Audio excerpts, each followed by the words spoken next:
हमारे सभी दर्शकों को सादर प्रणाम। जय श्री कृष्ण। आज मैं आपको कलश चक्र शुद्धि रहित गृह प्रवेश मुहूर्त जून 2023 में कौन सा है, इसके बारे में जानकारी दूंगा। हालांकि इससे पहले अर्थात कुछ दिन पहले मैंने जो जून के मुहूर्त बताए हैं गृह प्रवेश के, वे सर्वश्रेष्ठ मुहूर्त हैं, लेकिन आवश्यकता विशेष में इस मुहूर्त को भी लिया जा सकता है।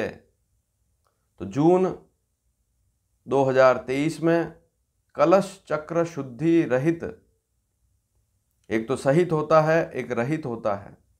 सहित वाले सर्वश्रेष्ठ मुहूर्त होते हैं और कलश चक्र शुद्धि रहित वाले मुहूर्त जो हैं वो सेकेंडरी मुहूर्त होते हैं।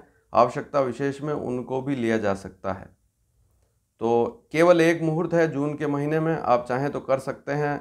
अगर आपको कोई और मुहूर्त नहीं मिल रहा है या मैंने जो मुहूर्त बताए हैं उनमें से कोई मुहूर्त आपके लिए सूटेबल नहीं हो रहा है, तो इस मुहूर्त को भी लिया जा सकता है।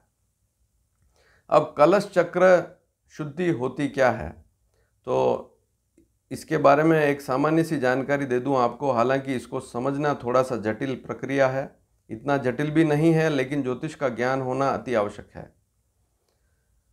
इसके लिए सर्वप्रथम यह देखना होता है कि जिस दिन आप मुहूर्त कर रहे हैं, जिस दिन जो मुहूर्त मैं बता रहा हूं, उस दिन सूर्य किस नक्षत्र पर है, और जिस दिन आप मुहूर्त कर रहे हैं उस दिन कौन सा नक्षत्र है जिस पर चंद्रमा गोचर कर रहा है।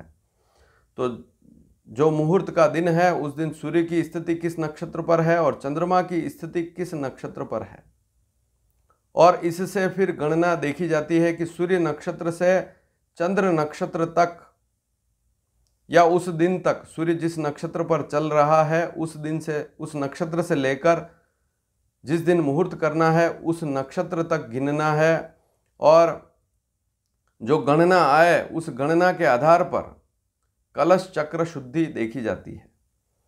इसमें 2-4 स्थितियां हैं, जैसे सूर्य नक्षत्र से लेकर 5 नक्षत्र तक स्थिति ठीक नहीं रहती है, ऐसा ज्योतिष शास्त्र में लिखा है।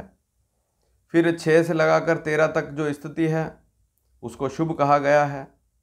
फिर इसके बाद आगे वाली जो स्थिति है उसको अशुभ और फिर शुभ, इस प्रकार से उसको समझाया गया है। तो यहाँ पर सूर्य नक्षत्र से जिस दिन आप मुहूर्त कर रहे हैं उस दिन तक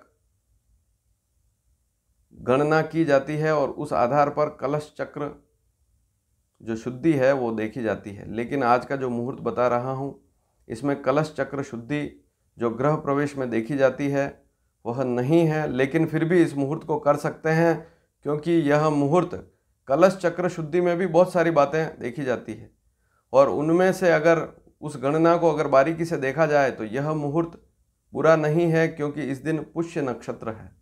तो इस मुहूर्त को आप कर सकते हैं। अब ये मुहूर्त कब है इसके बारे में बताऊंगा। तो मुहूर्त जानने से पहले एक बात आप जान लें कि यदि मकान नया बनकर तैयार है तो इस मुहूर्त को लिया जा सकता है। हालांकि सर्वश्रेष्ठ मुहूर्त चाहिए तो मैं 10 दिन या 5 दिन पहले ही बता चुका हूं उस मुहूर्त को, गृह प्रवेश मुहूर्त जून 2023। लेकिन अगर वे मुहूर्त सेट नहीं हो रहे हैं तो वापस बता रहा हूं, इस मुहूर्त को कर सकते हैं। या जैसे पुराना मकान है उसको रिनोवेट करके नया बनाया है तब भी इस मुहूर्त को लिया जा सकता है, या घर के ऊपर एक कमरा और बनाया है तब भी इस मुहूर्त को लिया जा सकता है, या आप किराए का मकान ले रहे हैं तब भी इस दिन को लिया जा सकता है। तो कौन सा दिन है? आषाढ़ मास शुक्ल पक्ष तृतीया तिथि अर्थात तीज तिथि है, बुधवार है, पुष्य नक्षत्र है, दिनांक है 21 जून 2023। दिनांक 21 जून 2023, 21 जून। अब ये जो मुहूर्त है इस दिन पुष्य नक्षत्र है, इसलिए यह मुहूर्त 3 राशि वालों के लिए ठीक नहीं है, मेष राशि, सिंह राशि और धनु राशि। अगर आपकी कुंडली में, आपको कुंडली देखनी है, कुंडली में आपकी चंद्र राशि की बात हो रही है तो कुंडली की राशि देखनी है। आपका व्यवहारिक नाम कुछ और भी हो सकता है, लेकिन जन्मपत्री में जो नाम आपको पंडित जी ने दिया है, जो राशि लिख कर दी है, यदि वह राशि मेष राशि है या सिंह राशि है या धनु राशि है तो फिर यह मुहूर्त आपके लिए शुभ नहीं है। इसके अलावा जो भी राशियां हैं जैसे वृषभ है, मिथुन है, या जो भी राशियां इसके अलावा 9 बची है उनके लिए तो यह मुहूर्त अति शुभ रहेगा। अब एक बात और नोट कर लेंगे कि यदि पति और पत्नी दोनों जोड़े से बैठेंगे, पूजा करेंगे गृह प्रवेश की प्रक्रिया में, या जो भी पूजन में बैठेगा, अगर उसमें से 2 जैसे जोड़े बैठे हैं तो पति की राशि मान लीजिए मेष सिंह धनु इसमें से नहीं है तो गृह प्रवेश किया जा सकता है। या पत्नी की राशि भी इन 3 राशियों से अलग है, पति की राशि मान लीजिए मेष है या सिंह है या धनु है, लेकिन पत्नी की राशि अलग है, तब भी कर सकते हैं, क्योंकि ग्रह लक्ष्मी है, पत्नी के नाम से भी किया जा सकता है। तो इस बात को भी नोट कर लें। अब समय क्या रहेगा, तो कन्या लग्न रहेगा। एक बात और नोट कर लीजिए, यह मुहूर्त जो है भारत में ही लागू होगा, विदेश में लागू नहीं होगा, क्योंकि भारत के पंचांग के आधार पर बताया जा रहा है, विदेश में स्थितियां बदल जाती है। तो कन्या लग्न नोट कर लीजिए, कन्या लग्न मुहूर्त सर्वश्रेष्ठ होते हैं। उसके बाद फिर अन्य जो मुहूर्त होते हैं जैसे होरा मुहूर्त है या फिर उसके बाद चौगड़िया मुहूर्त है, वो देखे जाते हैं। चौगड़िया मुहूर्त सबसे नीचे कैटेगरी में आते हैं। सर्वप्रथम अगर कोई मुहूर्त देखते हैं तो लग्न मुहूर्त देखा जाता है, उसमें कुंडली बनती है, कुंडली में ग्रहों की स्थिति देखी जाती है और उसी आधार पर उस मुहूर्त को दिया जाता है। तो लग्न का सीधा संबंध है उस समय की कुंडली बनती है जिस समय आप मुहूर्त कर रहे हैं, गृह प्रवेश कर रहे हैं। अच्छा, गृह प्रवेश की प्रक्रिया क्या है या उसमें क्या नियम ध्यान में रखने हैं, वह वीडियो भी इसी वीडियो के नीचे डिस्क्रिप्शन में आपको मिल जाएगा, आप चाहें तो उसे अवश्य देखें, उसके बारे में मैंने वहाँ जानकारी दे दी है। तो कन्या लग्न जो है भारत में अलग अलग स्थानों पर कन्या लग्न का समय भी अलग अलग होगा। ये जो मुहूर्त बता रहा हूँ राजस्थान के हिसाब से बता रहा हूँ, राजस्थान, मध्य प्रदेश आसपास के एरियो में ये समय लागू हो जाएगा। लेकिन अगर आप मुंबई या साउथ में कहीं रहते हैं या कलकत्ता में रहते हैं तो अपने स्थान का कन्या लग्न, अपने शहर का कन्या लग्न वहाँ के पंडित से मिलें और ज़रूर पूछें, उसमें थोड़ा बहुत अंतर अवश्य होगा, 10-15 मिनट या आधा घंटा ऊपर नीचे हो सकता है। कन्या लग्न का समय रहेगा लगभग 12:15 से 2:30 तक। अब इसमें एक बात और समझ लें, 12:15 से 2:30 दोपहर का समय है, इसमें कन्या लग्न रहेगा। लगभग समय है, अलग अलग स्थानों पर अलग अलग रहेगा, लेकिन सबसे बड़ी बात इस समय यदि आप राहु काल देखेंगे तो फिर सब गड़बड़ हो जाएगा। राहु काल इस समय में नहीं देखना है, राहु काल का दोष इस समय में नहीं लगेगा। राहु काल हम छोटी छोटी बातों पर या छोटे छोटे मुहूर्तों में भी या बड़े मुहूर्तों में भी, जैसे शादी का मुहूर्त है वहाँ पर भी हम राहु काल देख लेते हैं। तो राहु काल जो है उसका दोष, अगर लग्न बहुत अच्छा है, मुहूर्त बहुत अच्छा है तो राहु काल का दोष नहीं लगता है। इस बात को समझना भी बहुत ज़रूरी है।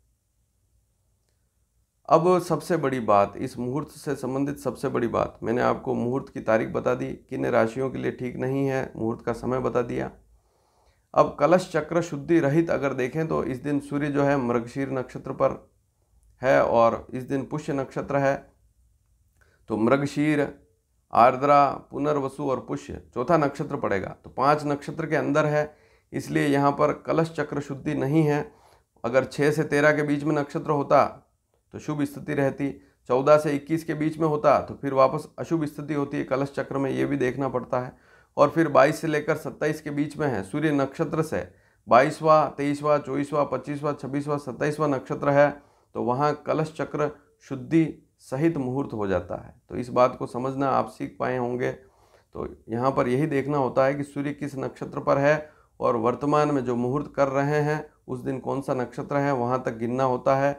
1 से 5 के बीच में है तो अशुभ स्थिति है, फिर 6 से 13 है तो शुभ स्थिति है, फिर 14 से 21 अशुभ स्थिति होती है।